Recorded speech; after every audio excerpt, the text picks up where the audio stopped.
Good morning. How is everyone? Awesome. So we have a great list of stuff today, which I'll get to in a minute. Before I get to that, our teaching. So when we want to improve our work and take waste out of our work, what's the very first thing we have to learn how to do? I ask this every time. Michelle, what do you think? What do you think? What's the first thing we have to do? Yeah, to eliminate waste, what's the first thing we have to do? We have to understand our work, but more importantly, identify it. You have to be able to see the waste, right? And a lot of times we're doing work and it doesn't occur to us that some of the things we're doing aren't working well, right? Because it's just how we do it. And so this team did a great job, and all the teams we're going to talk about this week are doing great jobs at first identifying the waste in the way they do their work, and then working together collaboratively to figure out how to do less waste. That makes sense? All right. So up first is going to be TAP Sales Rapid Improvement Event. Then we'll follow that with Budget Expense Rapid Improvement Event. And I don't want to give that one short shrift. So we have actually been, So the budget expense activity, and Greg will talk about this, is actually, we've been working on this or thinking about this for 3 years. and finally have moved it across the finish line. So it'll be good to hear from that. Meter inspection, 60-day update, vehicle incident, 60-day update, and mobile printer A3 update. And at that, I'll hand it over to Vince. All right, well, thank you for everybody for coming to our TAP application process RIE, or continuous improvement event. This is our team. We had a great team for this event. Across the top, we had Susie, myself. We have Corey, who is from one of our developers that we deal with quite a bit. We have Patrick on the bottom. We had Kella. We had Corintha, Tanisha, Jill, and Leslie, who are both part of the TAP group. Our special thanks, we have a lot of people that helped us get over this or get through this event.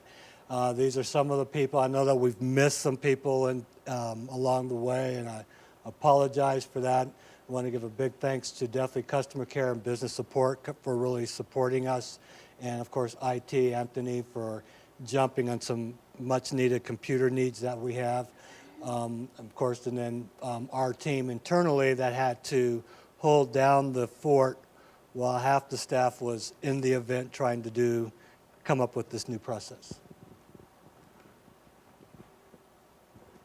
So for the reason for action, what we did was our aim was to revise method to receive assigned work and track it better. Our current process was that these applications would come in 4 ways, either email, phone call, the lobby, or even through a plan. The scope of the work that we had was that we wanted to, in a timely manner, make sure that we got the paperwork in and that we were addressing our customers' concerns and getting the process streamlined for them. As you can see on this slide, the pink sticky notes represent our pain points, and we had quite a few. Just to kind of identify some of them. Consistent phone calls and walk-in interruptions. We also had many loops with our customers and not identifying how to get the applications to them, how to identify how the payments were coming in. Also, multiple data entry pain points were on this diagram. So as I said, I work with the developers, so this next section has to do with more of the customer's needs and the voice of the customer. So we use the Kano diagram to understand basic, specified, and delighted needs. So basic would be anything kind of like a quote document and just having general contact information. Specified, you're going to have a timeline, which goes into kind of having a more specified checklist. So you're going to have things that the customer really needs, so they know exactly upfront what they need to deliver so that we get our quote in a timely manner. Delighted, we kind of thought we need a direct contact, so we kind of came down more of when you call in, you know exactly who you're going to be talking to, who you're going to be dealing with, and just kind of a follow-up. So if there's an error with anything, missing paperwork, missing payments, they know who to go to, and they will contact you just in case there's anything like that. Our current state at the beginning of the week was a lot of chaotic mayhem, a lot of rework, going in circles, and it was cumbersome to the representatives. During our target states, we're looking for a quick turnaround, one point of contact, less interruptions, standard work, and excellent customer service. So part of getting to the target state was going through a gap analysis where we basically took all of the pain points and prioritized and categorized them into individual sections so we could tackle those issues. And then part of the process was going through identifying solutions and basically asking multiple questions on why we had those root problems, why we had loopholes and gaps, why we didn't have one point of contact, those types of things. So asking 5 whys to identify that, like I said, and then creating experiments. That way we could then have effective solutions moving forward. So our new process flow, if you notice, all the pink is gone.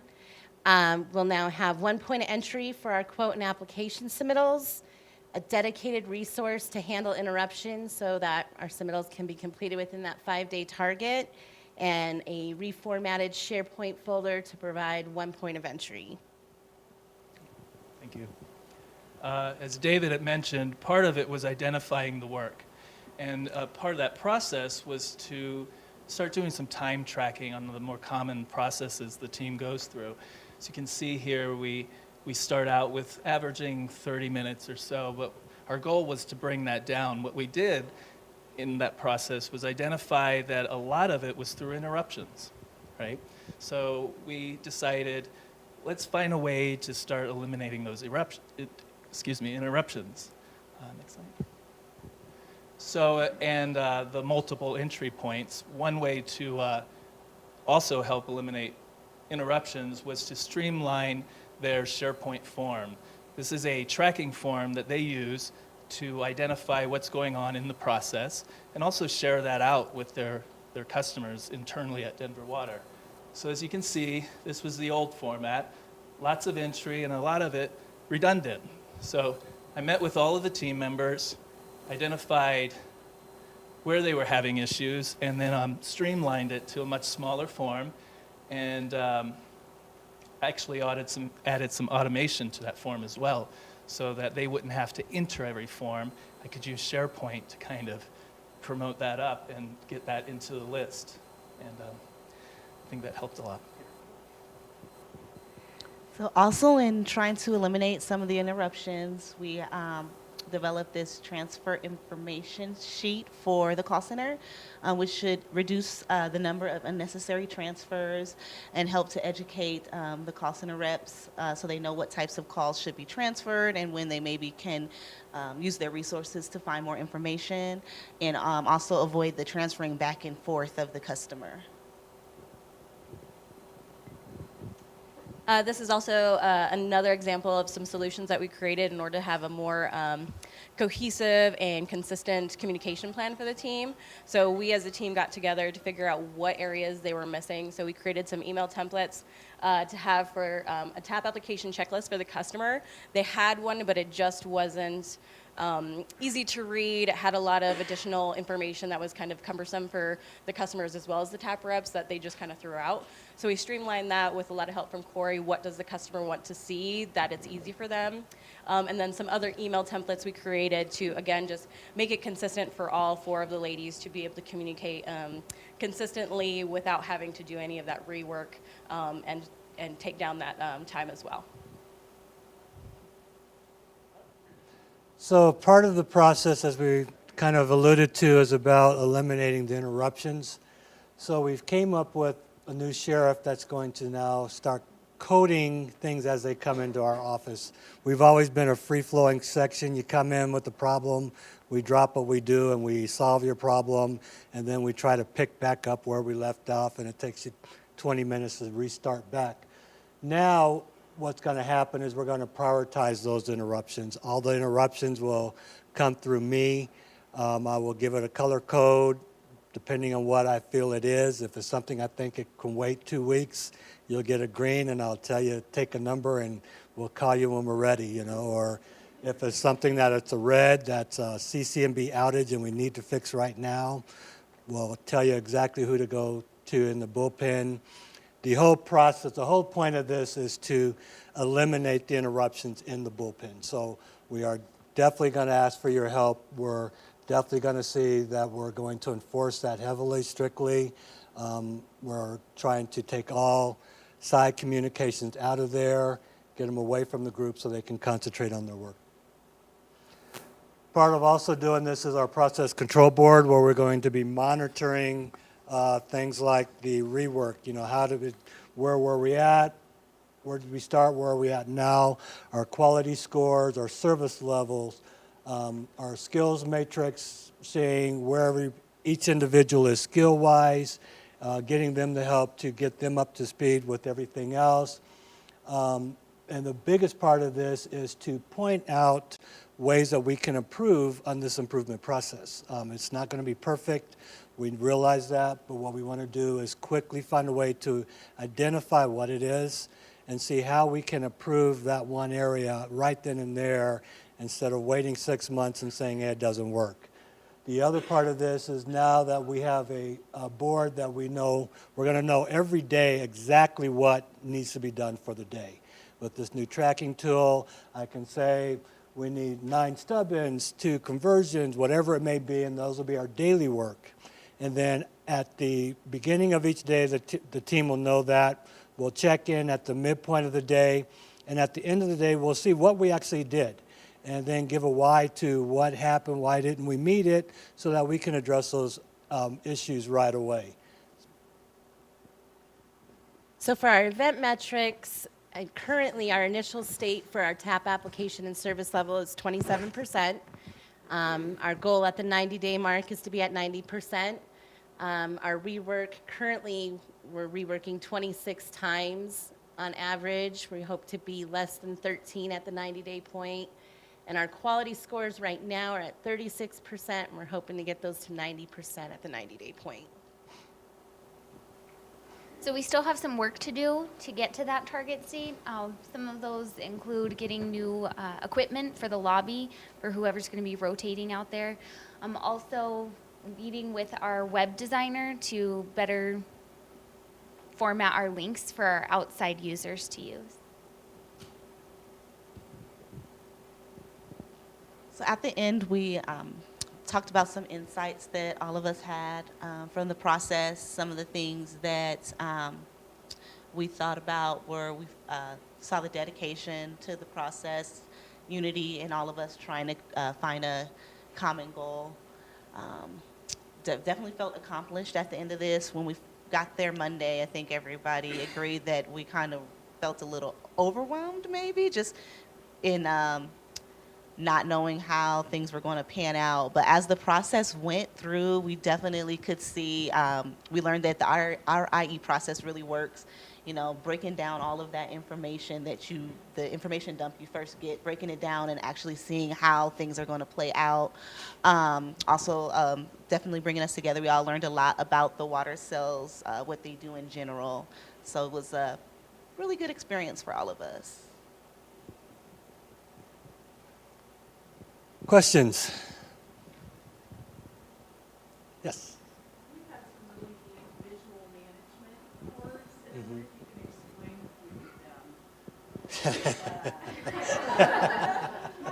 Yeah. Kellogg, go ahead and explain our MDI board. So, after you. I guess I was inspired by the 80s. Basically, I just wanted it to be fun, colorful, catches people's eyes so they can read it, that they can, walk past and go, oh, I wonder what that's about, and they can actually read what work we're doing on a daily, weekly basis, even monthly. And it's not so daunting to us to have to look at it every day. Yeah. And Yoda's on there too. So some of the stuff that's going to go on that board, so like if we look at the rework, what it's going to show is, where we're at currently, and then each day the rep will track okay, how many more times did I touch this project on this day? And we'll put it on our rework board and say, okay, we're still peaking, what's the issue? Is there something we need to look at that it's not, dropping down like we intended? Our quality score is the same way. We know where we're starting at. There's a little line that says, here's where you started, here's where you really want to be. We ought to see a trend as we go through every week and we get our quality reports for the group, that trend going up. If we see that trend not moving or dipping down, we can immediately address it. Those were some of the key things. And then, of course, we'll have our action list, okay, the phone situations, because kind of the new structure is we'll have, which we didn't really go into, but what we'll have is one full-time processor processing first in, first out.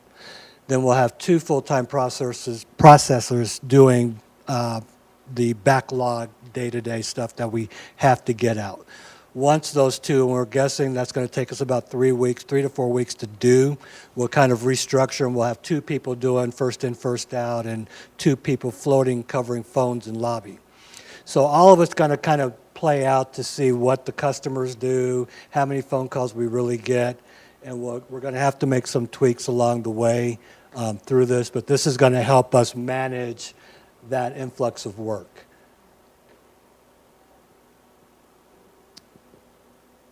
Yes.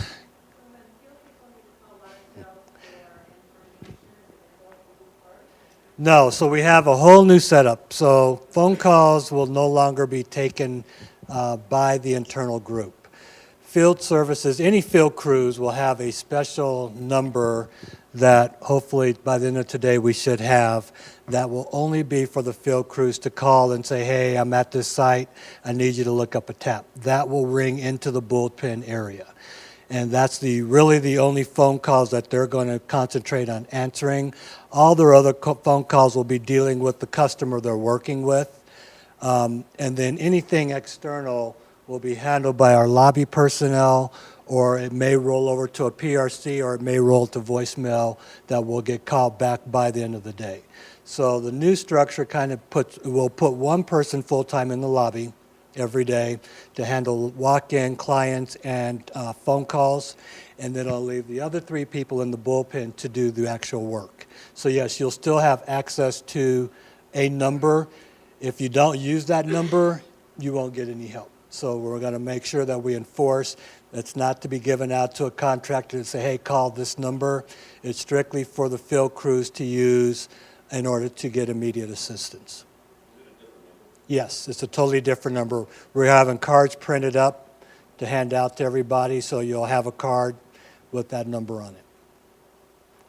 A lot of these issues, what we're trying to do is get back in line with the company. We have a lot of outstanding bills that we need to collect on, and we got a lot of money sitting that we need to collect on. So what we're really trying to do is streamline a process, and we show it by the numbers that you saw earlier. By just eliminating just the interruptions alone, there was a 36% increase in work. So that's huge. So if we streamline some processes, I don't know what that number really could be. It could be a 50% increase based on just doing more efficient work. Yes? 6100 number and option 3. Or is it option 3? Yeah, it's option 3. Yeah. Anything else? All right. Thank you. Oh, All right, my name's Greg Moore, and I work in the engineering department. I'm about to present to you the worst PowerPoint presentation I have ever created. It is so boring, I can't believe it. So ignore what's up there, and you're going to have to listen to me. Our team was Alan Schottner, Mary Price, Jonathan Spitzy, Alan Chinchuk, Stephanie Abram, Jeff Mitchell, and myself, and we didn't take any pictures. So that's why this is so boring, but that's all of us. I like special thanks to Angela, Bob, and Tom. You guys all know who they are. All right, I'm gonna spend a lot of time on this slide. This is the only colorful slide I have. So don't look up there, look at me. All right, way back when Lean first started, the first event was actually with the executive team. And Simpler, one of the big consultants we paid big money to, stood up and said, "What do you do?" And this is a huge question. Now, I'm going to ask, what does Ford Motor Company do? Well, they build trucks, and they build SUVs, and they build electric hybrid cars, and they build the Ford Mustang. That was my favorite. They have accounting. They have an IT department. They have an engineering department. Do you think that's how they divide everything? No, there's the truck department, right? There's the SUV. There's the electric car division. That was something that really hit home with a group of people. So, if you look up there, what does Denver Water do? How does Ford Motor Company decide what the number one priority is? Did they go down to engineering and say, hey, what's your number one priority? Hey, HR, what's your number one priority? No, they don't. They go to the SUV. Hey, what do the customers want? Well, they want a small SUV with a 4x4, and now we got these hippies that want electric ones, right? The customer pulls. What's there? And so, therefore, they might say, you know what? Our truck is the number one selling, but it gets bad gas mileage, and so we're going to make them out of aluminum now. So we need to, that's what we're going to put all our work into. They didn't go to HR and say, hey, is your high priority bigger than the Ford truck? So this is a concept that we have to think of. Now, so what did we do on the capital side? So the big expensive projects, we said, what do we do? Well, we collect the water, right? We have dams that collect the water. We treat the water, and then we distribute it. And what does the customer want? They pull that, right? So when I first got here, I make a joke. Engineering used to run Denver Water. We decided what the projects were. We knew how to run the facilities. We told O&M what they needed. We told them how to run the facilities. But that changed. So what we did was, we have a collection system. Who's in charge of the collection system? Who's in charge of the treatment plants?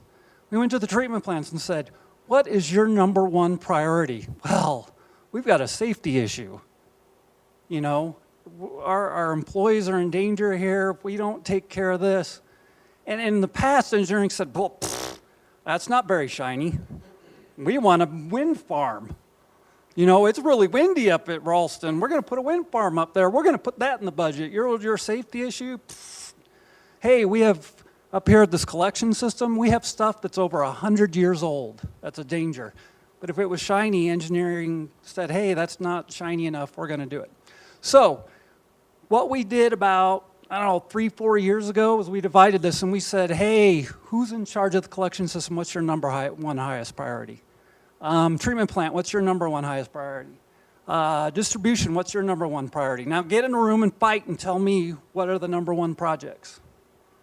Engineering wasn't allowed in the room. Right? And this was a huge culture shift, and this happened a while ago. We did this with capital. So on the second floor, we have a chart that has the number one priority down through the end of the priorities. And when one of those projects drops off, we can't do that because of a regulation, the next highest priority goes in. Now, I didn't say if collection has a project that for $1 million and they can't do it, collection gets to decide what the next highest priority is, right? The group has to decide. Now, if engineering is not going to do this $10 million project, do you think engineering gets to decide what the next highest priority is? No. All right, that's my soapbox. That's what we did with capital. We did that with all the capital projects, and we've been doing it for 3 or 4 years. So, now what we were asked to do, now we can go to the next one. Look at all those words. This is so against my rule. Anyways, we said we did it with that capital. We want you to do that with the expense side. And we want you to do it with engineering, planning, and O&M. That's essentially what that is. Now, what's the biggest problem? Is chemicals a project? I don't know. Is dam safety a project? Is labor a project? we had to decide what is a project that you have to prioritize and what is something like chemicals that's just an expense item. So that's essentially what that says. At the very bottom, it says we're just doing engineering, O&M, and planning. All right, next one. Current state. There's no definition for what a project is. That's essentially what that says. There's no standard work. And let's see, next slide. Target state. It says cheat. Do the same thing you want doing with capital and do it with the expense side. You can read that if you want. Let's see, next slide. So what did we do? We created a decision matrix. Is it a project? You put a definition of whatever you're doing in the top and it spits out the bottom, yes, it's a project, or no, it's not. Anyone have any questions on that? That was a big deal. This is a huge deal. Is dam safety a project? This group decided dam safety is not a project. It's just something we work on every year. You have to do, you have to fill out the licenses, all that other good stuff. Are chemicals a project? No. It's a consumable. It's what we do. Is a study a project? This spits out a yes. A study is a project because it leads to a project. All right, next one. Experiments. So we ran everything that we had a list of through the decision matrix. And then we categorized and prioritized them, just like capital. And just so you know, categorizing, there's like, if it's a strategic initiative, it's an A. It automatically goes to the top. Whatever we decide is strategic rises to the top. B, what's a B, Mary? There you go, you hear that? Regulatory, or it's some legal obligation that we have to do. If we have a contract with CDOT, we have to do it. C's are now service level maintenance. I should have her get up and do this. Service level maintenance. We're changing the name of some of these, so that's why I have to ask her. That is like a chemical. We have to do it every year, but if it's a project, it's like main replacements. If we stop doing main replacements because they drop to the bottom, they're the lowest priority, pretty soon we're going to have a lot of breaks and we're going to be behind. So that is something that we have to do every year. We have to plug along and do it every year. What are our D's? Discretionary. So those are the ones we have to prioritize. Those are the ones we have to put a number 1 through 1,000. If that's the way it goes, that's how we have to do it. All right, so then we categorized and prioritized, and then we ran all the operating projects through flow cell number 1. Now you guys don't care, but there's a group of us that has to get together and we have to tell the CEO, next year we're gonna have to spend $200 million. And we have to have a list, and we have to come up with a way of telling the CEO that's how much we want to spend. And he looks at the rate manager and says, what are the rates going to be if we have to spend that? He comes back and says, 10% CEO, and the CEO goes to the board and says, you want to spend 10% rates? And the board says, no, 5. CEO comes back to us and says, you can only spend $190 million next year. Well, we have a prioritized list, 1 through 100. You draw the line at 190 million, and whatever's below that, you don't get to do. Then that's flow cell 2. That's what we call blood sport. That is where all the big people get in a room and they start arguing. Well, I know it was behind the red line, but I want to go above the red line. Well, who's going to take something out? And they fight over it. It's fun. We call it blood sport. All right. And then we have standard work. For systems and programs, it's just the rules, and we made sure that the expense projects followed those rules. Any questions? All right, next slide. Safety. We had an issue with one of the employees kept running into a small table in the conference room, and we asked to have it removed. There we go, there's my joke. Dun, dun, dun, dun, dun. Okay, next one. What do we have left? We have to rewrite the categories. We have to redesign some charts. We have to make sure we get a list of all the projects, categorize, prioritize, update standard work, and then we have to communicate to all you guys there. Next. Our metrics. Essentially, we don't do anything for the expense projects, and now we're going to do everything. I like that. I got to laugh. Thank you. All right. And next, insights. I like number 1. We now understand blood sport. Hey. All right. Let's see. This is the boring accounting or finance stuff. Let's see. What is a project? We now know the answer. Anything up there? No means no. Al, what was that about? We have no idea. I can't remember who said it. Any questions? All right. And what are the last slide? Is that the questions? All right. Questions, comments? Did I make that exciting even though it was the most boring PowerPoint ever? All right, I'm taking questions. Yes?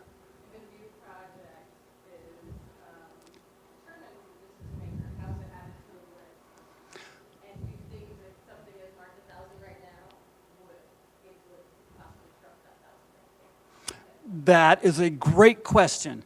We do have a new project request form. It's called the Jerry form, which is just enough right information. And this is on the capital side right now. So if you want a new project, you have to fill it out. And then it goes to like a little group where they discuss options. And one option is, what happens if we don't do anything? And that has to be one of the options. And there's option 2 and option 3, and you have to put the costs in there. And then the group sits down and says, we pick one of these options, and then you suggest it to, let's say, the treatment plant system manager. So that's the top guy that decides, and he has to say yes or no. I like this or I don't. If it gets canned, it's out of there. If he says yes, it gets added to the list for Bloodsport. They have to categorize it. They have to give one of those categories. And then they have to prioritize it. Is it 1? Is it 50 all of a sudden? So yes, it can be trumped. But it's by the group, and the group has to decide that as a whole. Yes?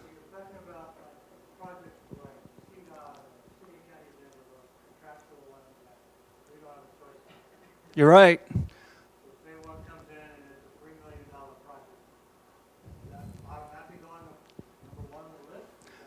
Well, we have those categories, A, B, C, and D, and that would have been a B. So and I really do, I hit the Excel spreadsheet and I hit sort, and all the A's are at top and the B's are second. And so wherever that line is drawn at the bottom, so that C or B is going to raise the line someplace, and there's going to be a bunch of projects that drop out. This all happens in August, if you guys want to see it. You want to see it? The Bloodsport. It is really boring. It's actually a group of people. About as bad as it gets is someone goes, well, if I don't do that project, someone's going to die. And you'll see someone that says, you know, there's no railing on that, someone's going to die if we don't put that railing up.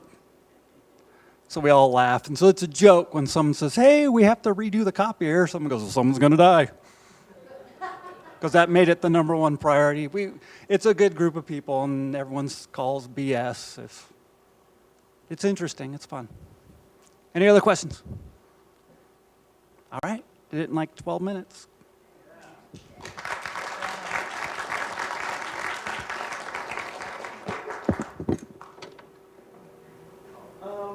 I'm here because we were doing a meter inspection rework event about 60 days ago. There's a team. You can tell they look real enthused to be there. No, they actually, that's one of my crews, and some of Keisha's group was in doing this one. The reason we were there is T&D has a hard time, I guess, putting meter pits in where the meter shop would like them to be. They're not to grade a lot of the times. The stop boxes are crooked. We got together to see if we can come up with a way to fix that. One of the main ways we came up to fix that was to eliminate the stop box and weigh valve. There's 4 valves between the main and the house. There's one on the main, there's a stop box and weigh valve, there's a valve in the meter pit, and there's one inside the home. So we decided the stop box was one of our main problems. We could never get it straight. It was always crooked. It wasn't to grade. Keisha can attest to most of that. That's why I'm kind of looking over at her. So to get to where we can pass all of our inspections the way they should be done to standard and to what the meter shop wants, we eliminated the stop box and the weigh valve. We did 965 of those last year. And time and materials, we didn't really worry about time. We just did materials. It was about $100 per stop box and wave valve. So we saved about $96,000 last year. Year to date, we're at about $7,600.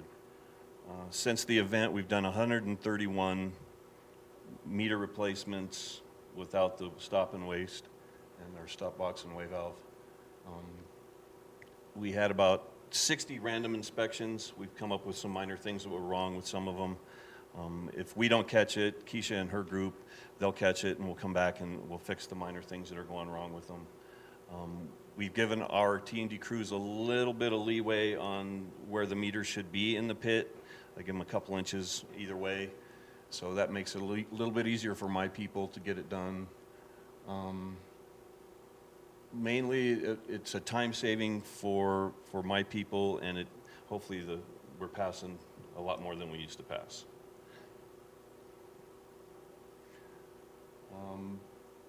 We still have some work to do. The official change of the engineering standards, I don't know if that one's ever going to be done because I got to get with Katie, and I don't know if she wants to make that a formal change in the engineering standards or not. It's mainly for our people right now. Outside contractors are still putting in the stop box and wave valve, if I'm correct, right? Yeah. So I don't think that one, I can turn that one gray maybe because if that one will ever be done. Insights, the guys like it. I don't know, Keisha, is it doing any better for you guys? Making her happy, that makes us happy. So it saves time for the guys. It'll save 30 minutes to an hour depending on where we have to move them and how we have to set them. So.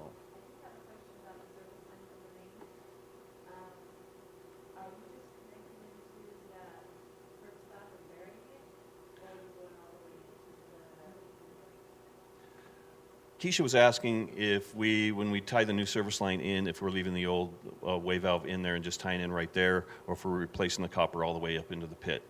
What we have been doing lately is, because 90% of the time through universal metering, that's copper that's already coming out of there, we're removing the old wave valve and using a copper to copper connection and tying in right there. That way we don't have to mess with the existing pit. Yeah, there's what we call a copper to copper fitting. So we are just tying into the existing when it is copper. Yes, we're removing the old one. Yeah. Contractors are still required. This is T&D only.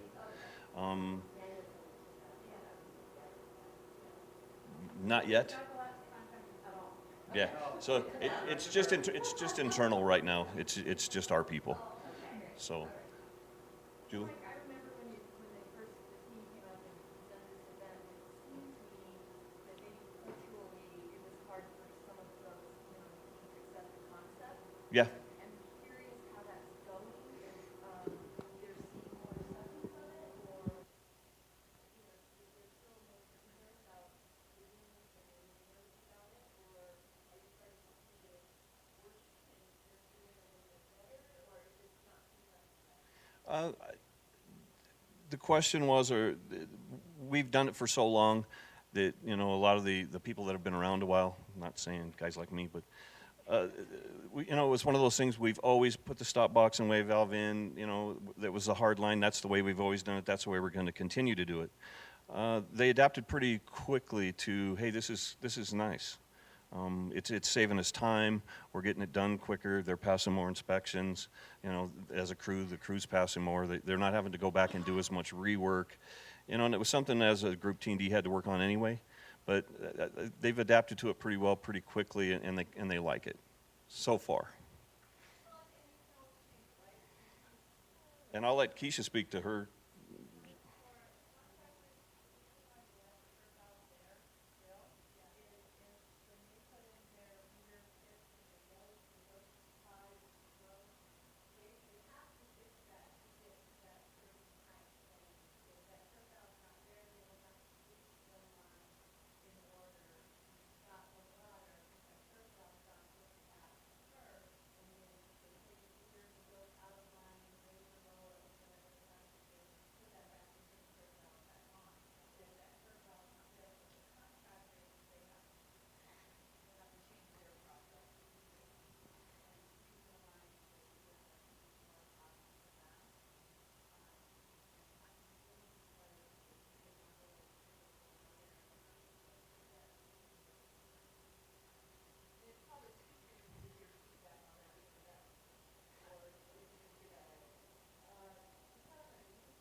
And most of the time, if we've got to go out and repair something in hours, it's easier for us to go out. If we have to, we can just dig it up at the main again.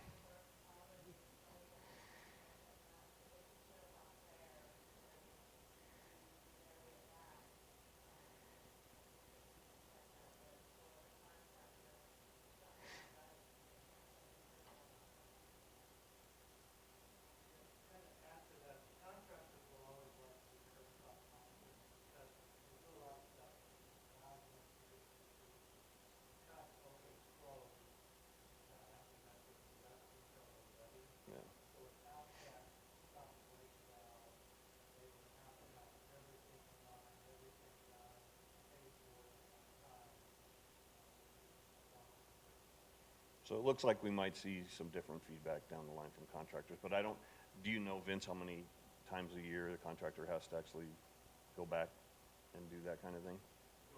Or just the scenario you just explained, how often does that happen? Every day, that many?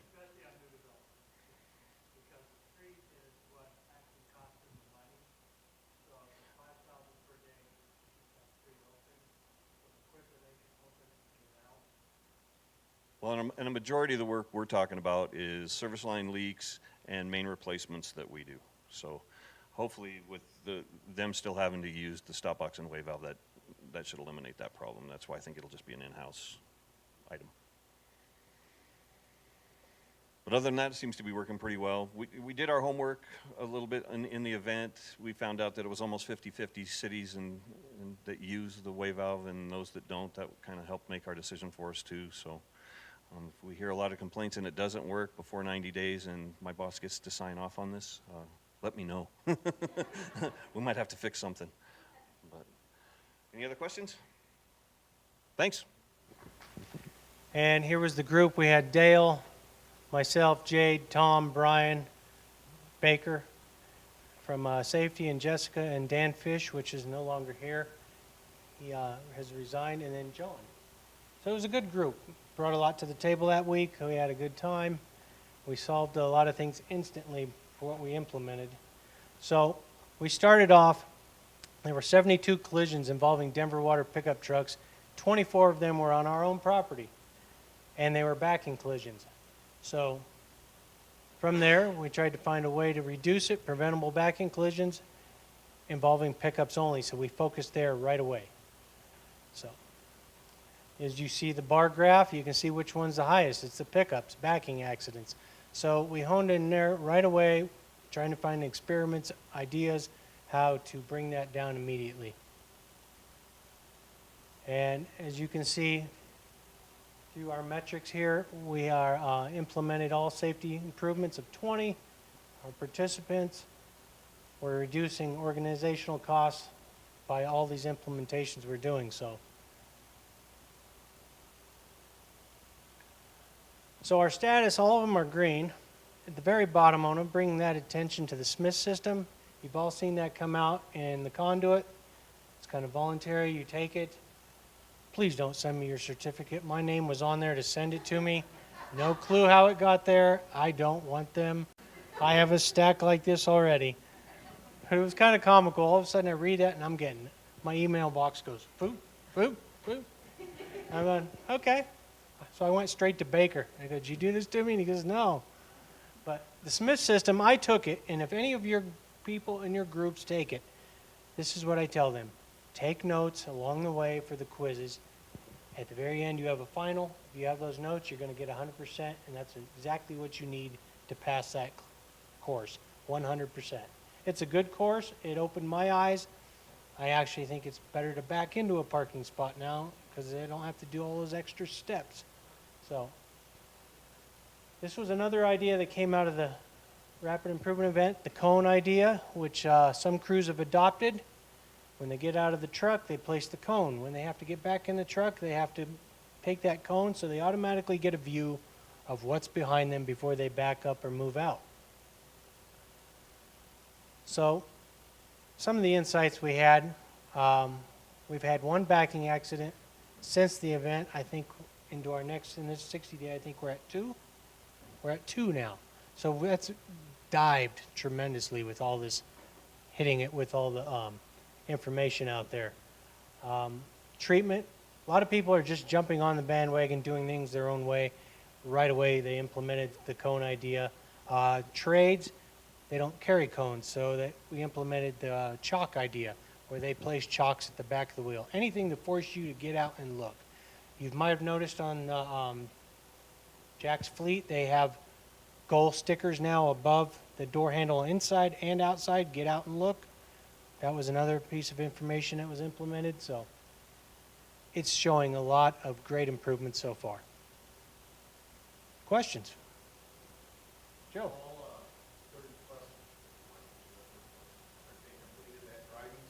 Yes. No. No, Joe. No. No, thank you. So there was a certain amount of money set aside for that course, and other groups are starting to want to take more and have their people take it. So I see more and more people inquisitive. How do we get this? Can we give more money for budget reasons? So forth. So it's catching on quickly, and it's good. Thank you, Joe. Yes? Can you go back to the... It was the dump truck, and I can't see that one. I can't see the type. Christie. Bollards. Yeah. Yes. Mike's on the next event, so. Thank you. Good morning, everybody. I'm Joe Duran. I was in a CI training class a couple months ago, and what resulted out of that was I found a task that me and my work group can work on. So seeing it said mobile printers. That doesn't mean the printers have wheels, just attached to vehicles. Anyway, so one of the reasons for action was because we had printers that they weren't working. We need to print a list of valves for our customers, T&D, contractors when we do fire flow tests. So we needed to get that resolved. And in the interim, we were using a carbon copy form, and what we want to do is eliminate the redundancy of documenting valves on that and the mobile workforce application. And the way to do that is just get things printed out. So that's what we were working on.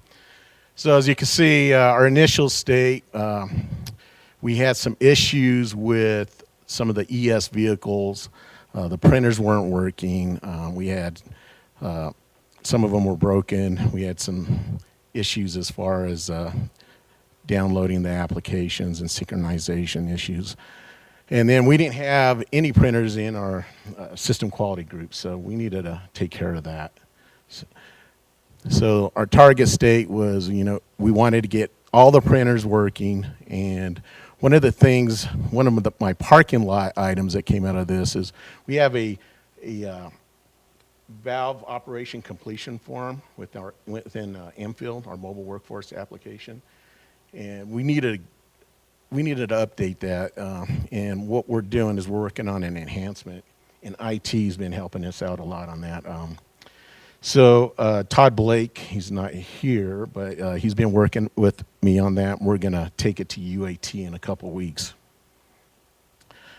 So the root cause, like I said, there was a lack of daily inventory. We had some printers that weren't working. One group didn't have any. We took care of that immediately. So that was our gap analysis. And then our solution approach was, what we wanted to do is we wanted to identify the issues and find out the resources that we needed to take care of these problems. So that was our approach. So, and what we expected was, of course, we wanted printers that would work, and we would be able to print out these forms for our customers. And then we did some rapid experiments, and it was within 1 week, we had all the vehicles in our ES group, all the printers were working. Took care of that problem. And then we had 4 printers that were in stock, and IT and the auto garage helped us on that. So you can see there at a completion plan, and everything's been completed. Like I said, the only thing that we're waiting on is go to UAT with our valve completion form. And I mean, we met our target. So some of the insights, you know, there was parking lot opportunities, obviously, with that valve operation completion form. So we were able to identify that and enhance that. And obviously, one of my biggest takes is I've been here 32 years, and I've always embraced change, especially if it's for the betterment of our customer and our organization and the environment. And one of the things that I learned just working with the group here is we have a lot of available resources here. And if you have a project that, or a task that's not going in the right direction, there's so many good resources here to pull from to get it to go in the right direction. And that's what I saw with this. So I think everybody did a really good job. And this really benefits our customer, and especially T&D, because the valve operation completion form, it's a visual management tool, so you can immediately see all the valves that are closed in the system. And I think, Mike, I worked with all your guys on that.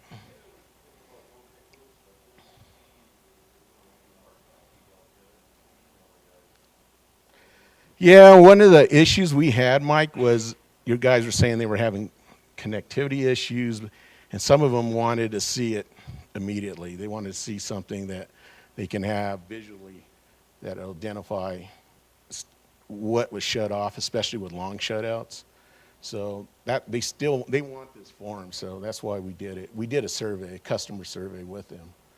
So that's what resulted out of this. And I just want a special thanks to Todd Blake and also Anthony Peck and Leonard Marquez and Steve Lovato. They all assisted with this task. We did it within a couple weeks.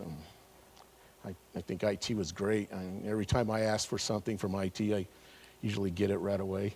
I go to Debbie back, sure, sick Todd Blake on me or something. But I mean, everything just, it really worked out well, and the benefit's going to be our customers. That's my number one priority. Any questions? Oh, go ahead, Jared. Oh, no, well, you waved at me, so this will benefit you for fire flow information and stuff like that. So that's it. Thanks.